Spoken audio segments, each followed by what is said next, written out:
Siya! Ano ba to? Magkano ba to? Ano po yun? Magkano ba tong tsake mong malaki? Ano po? 30 po.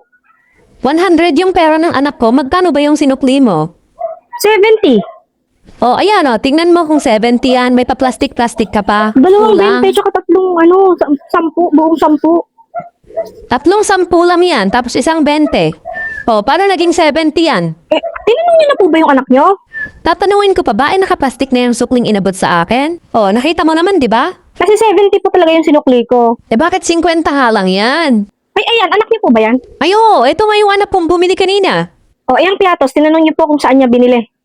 Anak, magsabi ka. Kasi hindi niya po yan binili sa akin. Anak, saan mo yan binili? Dito ba? Hindi po, Mami. Sa kabila po. Oh, hindi kayo nagtatanong muna bago kayo sumugod dito. Hindi nakakahiya pa kayo. Hindi niya po yan binili sa akin. Ano lang yung binili niya sa akin? Chucky na isa. Anak, saan mo yan tinago? Bakit hindi ko yan nakita kanina? Oh, susugod-sugod po kayo ha. Hindi ko aanuhin sisirain yung pangalan ko sa 20 na yan. Tara na, anak. Umuwi na tayo. Pinapahiya mo. O ah? Oh my God.